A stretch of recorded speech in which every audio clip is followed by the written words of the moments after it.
Bonjour et bienvenue dans cette capsule de jeudi. Ce matin, j'avais cette pensée de l'harmonie. Je trouve qu'il y a quelque chose de très puissant dans la notion de s'entendre, d'être d'accord les uns avec les autres, d'harmoniser nos pensées et notre volonté et nos volontés respectives dans une même perspective. Dans les actes, nous voyons que les disciples, d'un commun accord, se retrouvaient tous les jours au temple pour prier dans un lieu public. Nous voyons aussi que si deux s'accordent pour demander quelque chose en mon nom, dira Jésus, Dieu le leur accordera. Joli, non? Quelque chose de vraiment puissant dans cette notion de s'entendre, de s'accorder, de s'harmoniser l'un à l'autre. Pourtant, en suivant Jésus dans les évangiles, nous voyons souvent des interventions de Jésus qui viennent un peu en dissonance avec la vie des gens.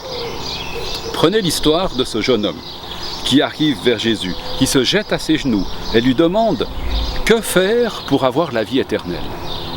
Et qu'est-ce que Jésus va lui répondre?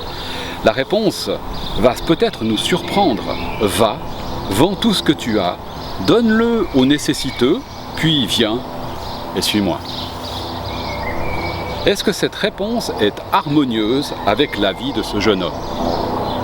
C'est plutôt une rupture, voire une cassure avec sa vie, avec sa famille, avec sa tradition, avec toute son histoire.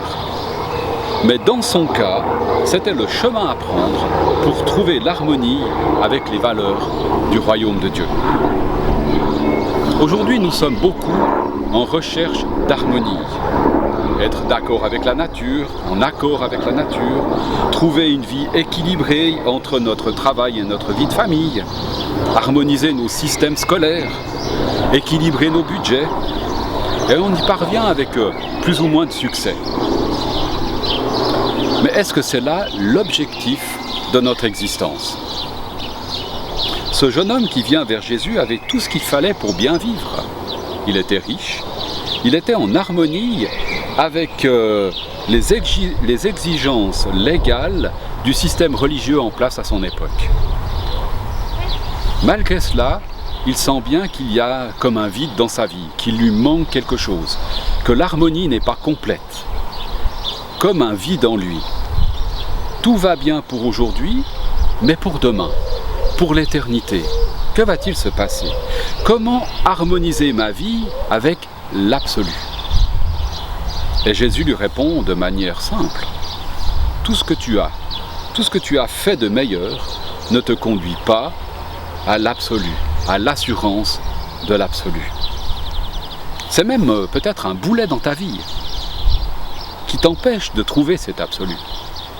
Va, vends tout ce que tu as, puis viens et suis-moi. Le chemin vers l'absolu, c'est moi.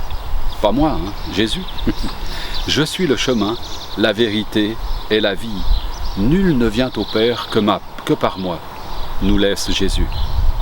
Pour ce jeune homme, comme pour toi et moi, la vraie harmonie, c'est de vivre Jésus en étant libéré de tout de toutes nos fausses sécurités. Ce qui est beau dans ce passage, c'est que Jésus regarde ce jeune homme, ou cet homme, cette personne, avec amour. C'est pas un regard de jugement, c'est pas un jugement sur sa vie qu'il pose.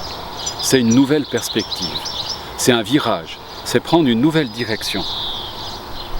Un regard d'amour qui conduit vers l'éternité. Ce que j'ai à cœur de te laisser ce matin, c'est de t'inviter, comme cet homme, à venir, et pourquoi pas te mettre à genoux devant Jésus si tu veux, venir devant Jésus pour parler avec lui de ce qui habite ton cœur. Dialoguer avec Jésus le Christ sur l'essentiel de ta vie. Pour ce jeune homme, sa préoccupation, c'était de savoir comment avoir la vie éternelle. Pour toi, c'est peut-être autre chose. Dans sa situation, Jésus lui demande de tout quitter. Dans ta situation, j'en sais rien en fait. Je te laisse voir ça directement avec Jésus-Christ. Dans tous les cas, je sais que Jésus va te regarder avec son regard d'amour, parce qu'il t'aime en fait. Il désire pour toi une vie harmonieuse, une vie d'harmonie avec toi-même, avec les autres et avec Dieu, avec lui-même. Peut-être bien d'ailleurs que c'est dans l'autre sens que je devrais formuler cette phrase.